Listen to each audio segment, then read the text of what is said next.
साल दर साल अगर बात करें तो सोने की कीमत में 2013 के बाद की सबसे बड़ी गिरावट कही गई है और चांदी की कीमतों में 2021 के बाद सबसे बड़ी गिरावट की बात की गई है। चांदी की कीमत से डरते हुए बाजार को डर लग रहा है कि कहीं ये 1980 और 2011 की तरह फिर से जमीन पर तो नहीं ला पटकेगी, क्योंकि एक बार पहले भी चांदी के भावों ने इसी तरह लाखों का भाव छुआ था और फिर धड़ाम से नीचे आ गिरी थी। 1980 और 2011 में ऐसा क्या हुआ था, आज के सेशन में इस विषय पर चर्चा होगी।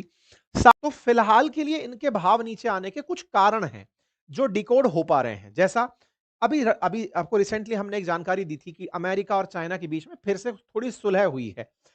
अब आप पूछेंगे इससे क्या फर्क पड़ रहा है? बहुत फर्क पड़ता है। बहुत फर्क इस तरह से पड़ता है क्योंकि चाइना ने डॉलर को आउट परफॉर्म करने के लिए गोल्ड को खरीदना पागलों की तरह शुरू कर रखा था कि बेटा तुम्हारे डॉलर को तोड़ना है, मुझे तुम्हारे को ये फील कराना है कि तुम्हारा डॉलर एग्जिस्ट नहीं करता है, लो मैं तो खरीद लिया।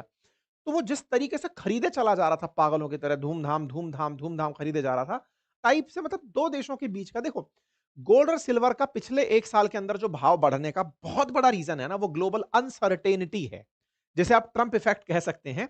ट्रंप ने दुनिया को बहुत भयंकर अनिश्चितता दी थी, डरा दिया था लोगों को कि यार कल को नहीं पता है कि आदमी क्या कर देगा। आज इसका बढ़िया मूड है, आज कर दिया कि इंडिया बहुत अच्छा है। आप सोचिए ना, भारत के 5 विमान गिरे, भारत के 6 विमान गिरे, भारत के 7 गिरे, कल बोला 8 विमान गिरे। तो वो अपनी एक आभासी दुनिया में है और वो कुछ भी बयान करते चले जा रहा है। तो ऐसे में वो कल को आकर के किस देश के ऊपर, कनाडा का उसको विज्ञापन पसंद नहीं आया, जाओ तुम पर टैरिफ लगा देते हैं।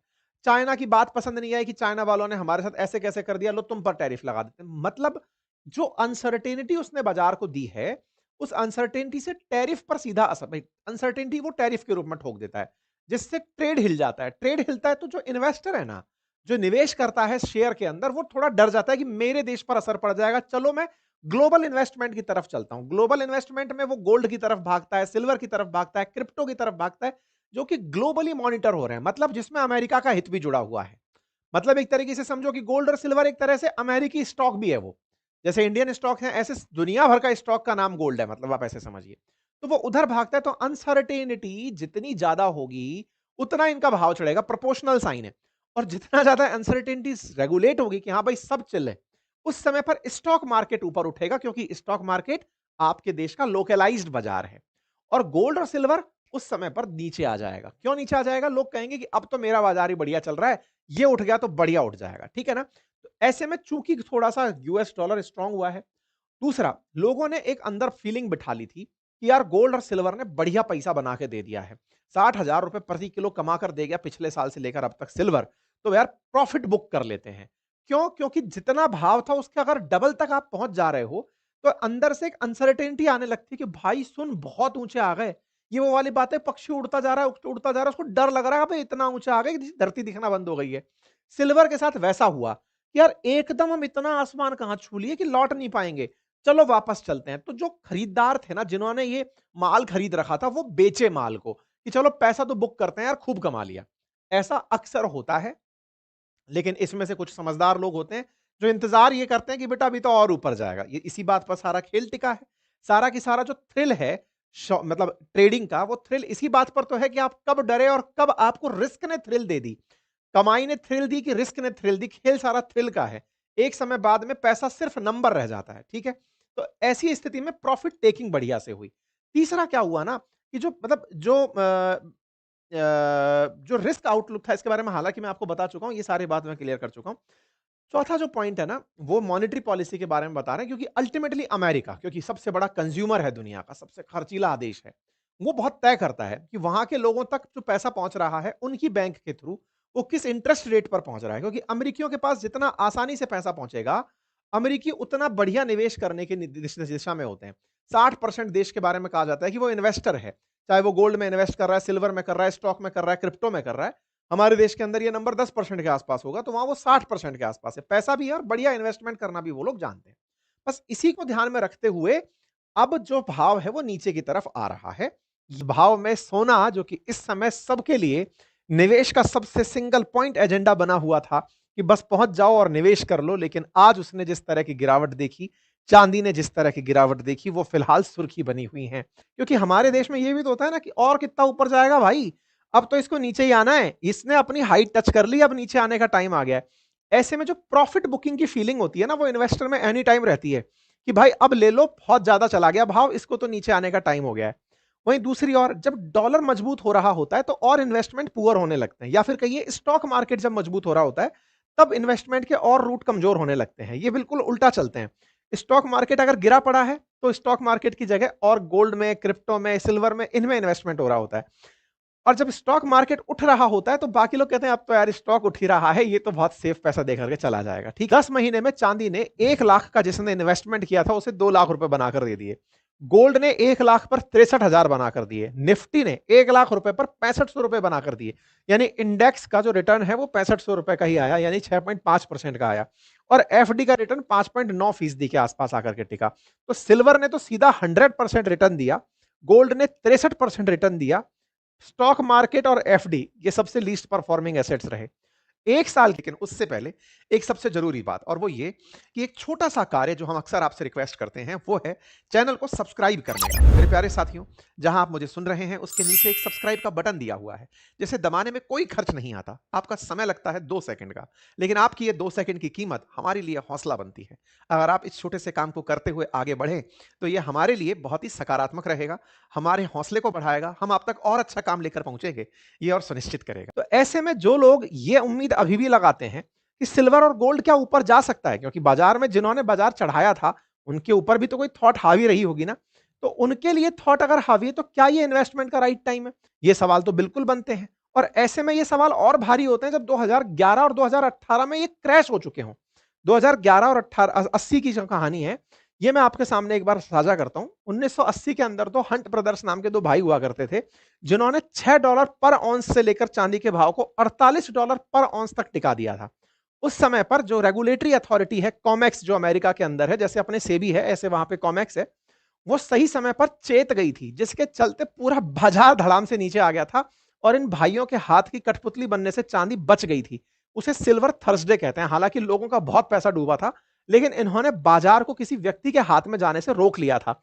इसको हंट ब्रदर ड्राइव स्पाइक के नाम से जाना जाता है। बाजार के अंदर 1980 में एक पीक आई थी। मतलब आप सोच के देखो ना, $6 से लेकर के $48 पर ऑंस तक की यात्रा की थी।